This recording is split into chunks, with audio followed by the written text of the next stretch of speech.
The next characteristic is common sense. So this is what we use in dealing with people and dealing with situations which are thrown on us. So this is the story of how Anansi got the stories from Africa. Anansi is a spider, and there are a series of stories of Anansi.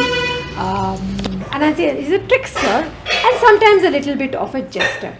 Now, according to this story, all the stories were with the creator. There was nothing on the earth, and the creator was not willing to part with the stories because they were so rich. They were something better than anything which was there on earth. So Anansi took it on himself to get the stories from the creator. And when he asked the creator asked him to perform 3 tasks, which were to get the python Onini, the leopard, and the gnat. And gnat is like a wasp. It's an insect. Now, this story deals with how Anansi used his common sense to get all the 3 and giving to the creator so that all the stories were available to the people on earth.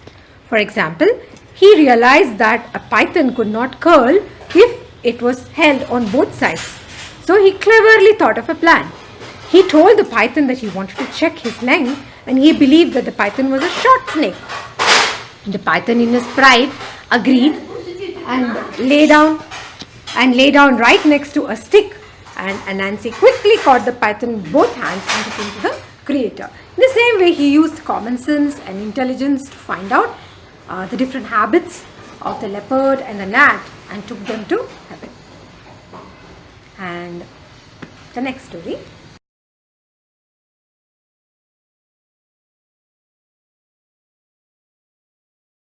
is a very famous children's story called The Rainbow Fish, written by Marcus Pfister, a Swiss author. It's a simple story about a rainbow fish who had several sparkles and was the most beautiful fish. It prided itself on being beautiful, and it thought the rest of them were nothing equal to him. One day, a little blue fish comes to the rainbow fish and asks for some sparkles. The rainbow fish refuses and insults the little blue fish. Then slowly all the animals, other fish in the ocean stop talking to him, and the rainbow fish feels very lonely. So he goes and asks the octopus for help. And the octopus, the wise octopus, tells him a way. He asks him to give 1 sparkle to each of the animals in the ocean, and become this way they will all be friends. So the rainbow fish gives away all his sparkles, all except 1, that is, 1 for himself. Now he no longer had all the sparkling. He was no longer a sparkling fish, but then he was one of the most friendliest fishes in the ocean. How do you say?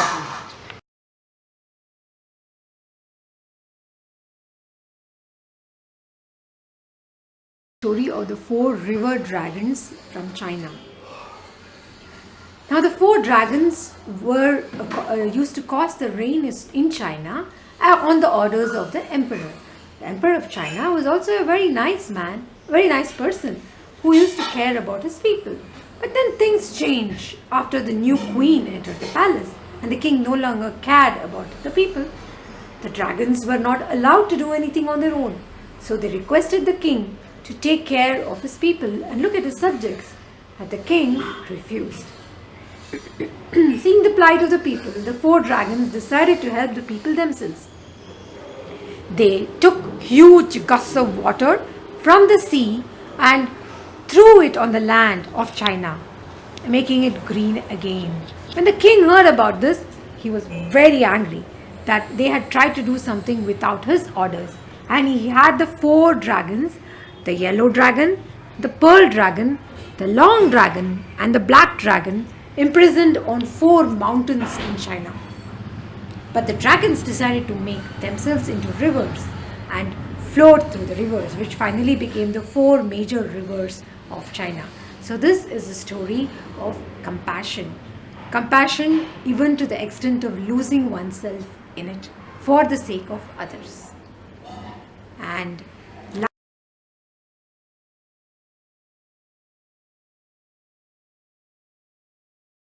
lastly, is a story of the rainbow crow, which is a Native American story. Here again, the story involves the creator who had decided to withdraw the warmth from the earth because the people were not thankful enough. And as the warmth went away from the earth, it snowed and snowed and snowed. The whole earth was covered with snow, and all the small animals even got submerged in them. No plants grew, no trees grew. And so they decided to go to the Creator and ask for help. Each of the animals were agreeable to do it, but then they had their limitations. The tortoise was too slow. The rabbit was a little forgetful. The bear did not have a good voice, and he could never call out to the Creator, they said. And the owl woke up only in the night. And finally they settled on the little bird called the rainbow crow to go on to the Creator. So the rainbow crow was a beautiful bird with the colors of the rainbow, and she went all the way up to the Creator. Though she was very small, she tried her best and reached there.